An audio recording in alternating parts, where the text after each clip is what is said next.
Hi, Algebra 2, going to give you some support on the homework assignment this weekend as we get ready for our makeup quiz, or really our quiz for this chapter on rational expressions, rational equations. So here we go.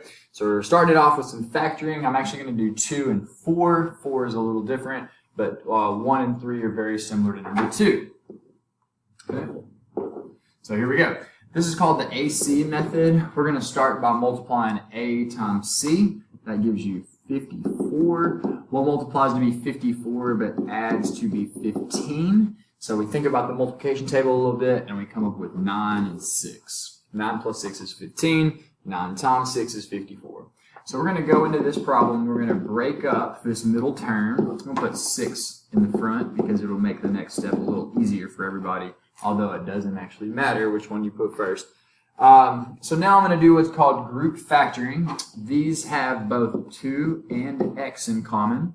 And when I divide a 2x out of each term, I should get x plus 3. Now, if you're familiar with this type of factoring, you should get x plus 3 again when you choose to take out something in the second 2 terms. I could take a 3, but 9 is really the best one to take out.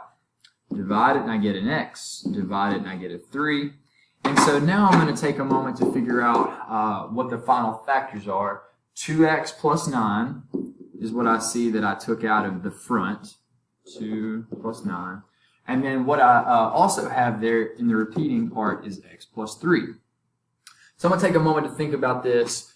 2 times x is 2x squared. That's good. And then I'll also check that 9 times 3 is the last number, 27. So I'm feeling pretty confident that this works.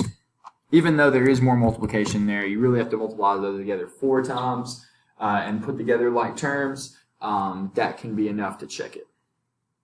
Now, this other one below it, I want to start by saying that 5, 115, and 650 all have 5 in common.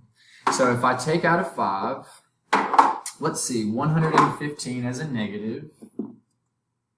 Negative 115 divided by 5, that gives me negative 23. And if I divide 650 by 5, you get 130. So now I'm going to sit here and think about numbers that would multiply to be 130, but add to be negative 23. And that can be kind of challenging at first, but I think about numbers like 10s and 13, since this is ending with a 0, and 10 plus 13 is 23, I just need to make them negative.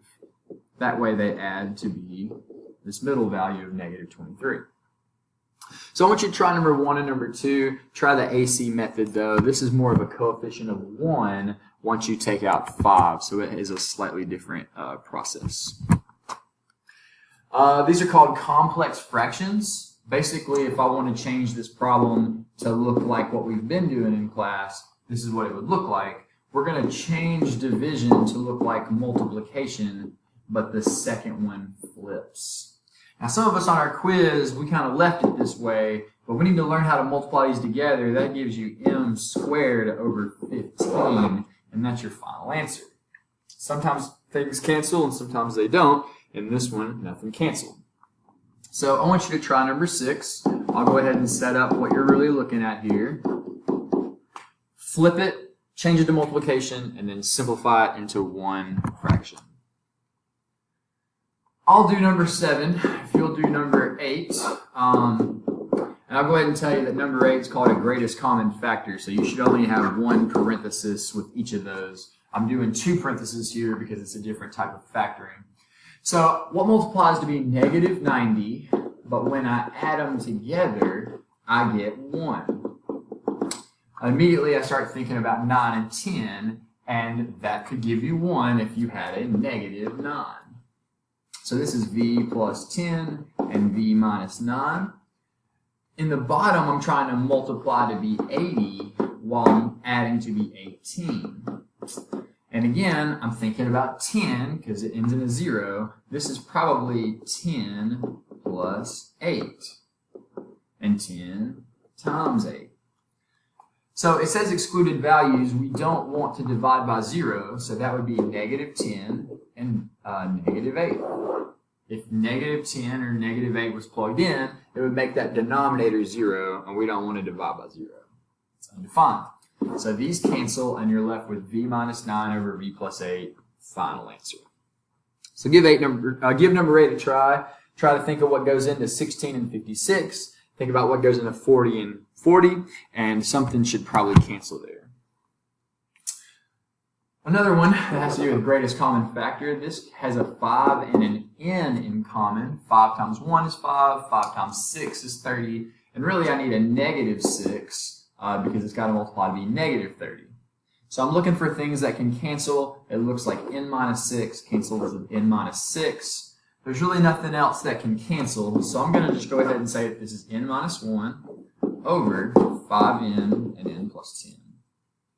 The directions don't say I need to work on excluded values, so I'm not going to worry about it. I want you to do number 10, and I want you to, again, think about greatest common factor. That's what I just did on number 9, so look for something that can cancel there. Division, we talked about it with a complex fraction. We need to factor the first one, but when we go to do the second one, we need to multiply by the reciprocal. So this is going to switch.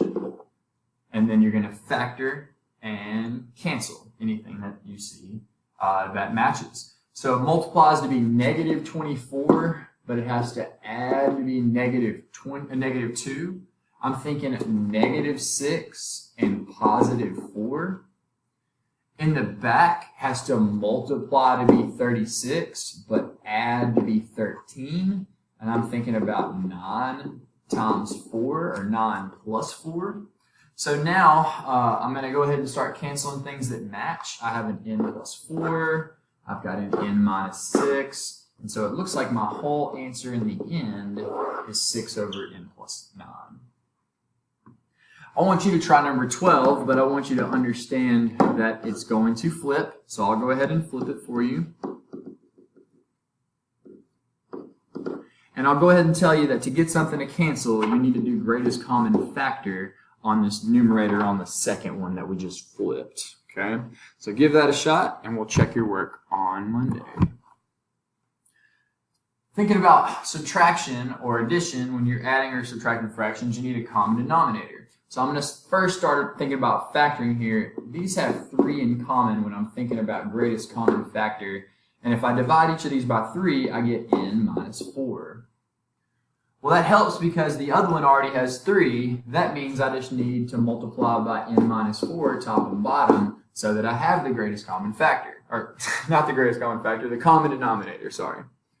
So the first one's not going to change. It's n plus 5. But now I need to distribute and see what we get on this other one. Negative 4n times n is negative 4n squared. And negative 4n times negative 4 is positive 16n. So next we need to think about combining like terms before we write it back over that common denominator of 3 and n minus 4. So what I'm seeing is that I have like terms on the ends, but negative 4n squared plus 1 and 16 makes 17n plus 5 all over 3n minus 4.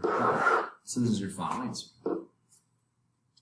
So why don't you try this one? It's very similar, except you actually don't have to factor, 3x minus 2 doesn't have a factor. So I just really need to multiply these by each other. So I'm going to multiply this side by 3x minus 2.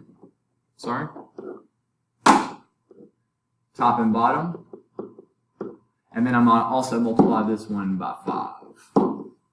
So watch that minus. That's something that's really going to throw some of you when you're distributing that minus. You may want to go ahead and change this to a plus and just multiply by negative 5, and that would take care of it. Okay. All right, so the last section we talked about was this idea of solving equations that you're trying to add and subtract, rational equations. And so this one's over 1. If this one's already got 2n, this needs to multiply by 2 top and bottom so that it also has 2n. So it looks like 2n is actually the common denominator. So this very first one, let's multiply by 2n top and bottom, and then we'll all have the same denominator. So I'm going to multiply 2n times 1. That's 2n. This next one doesn't change because it was already the denominator that everybody needed. And then 3 times 2 is 6.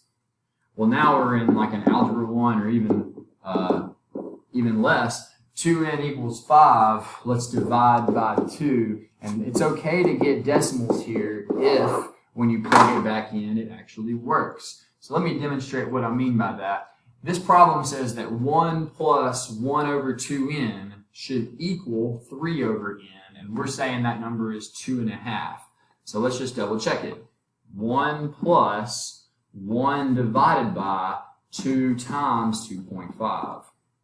So when I try the left side of the equation, I get 1.2.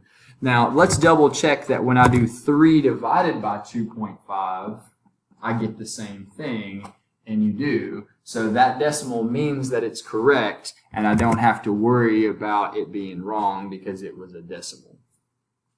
So I want you to try this one, but I'll get you started. 2n, 2n, 4n. It looks like this one needs to multiply 2, top and bottom. This one needs to multiply by 2, top and bottom. And then you can solve that because they all have 4n as the denominator. Okay? I'll try 17 if you'll do 18. It looks like b squared is my common denominator, but the middle one needs an extra b. So I'm going to multiply by b, top and bottom, and then I'm just going to worry about the top. This is 1 minus 1 times b is b, and it equals 2. Again, once you get all the denominators the same in the bottom, you can just solve the top. So let's subtract 1. Negative b equals 1. Let's divide the negative over here, and you get b equals negative 1, and then that's your final answer. So you try 18. It looks like 3v, 3v, 6v. Let's just multiply these by 2, and then just worry about solving the top once you distribute and combine like terms and all that. Get v by itself. So here's the word problems that we've been talking about that go with this unit. It's the idea of working together with somebody to achieve a job in a quicker manner. So if Julie can wash an airplane in 3 hours, and Andrea can wash the same plane in 1.45 hours, how long does it take for Julie and Andrea to wash the plane together? So that's the setup. So I'm going to let you try this one independently. Try to get a common denominator. Use your notes from when we did this exact type of problem in class, and try to get x by itself. The next problem is very similar, but the difference is that you actually know what they do together. It says Josh can mow a field in 65 minutes.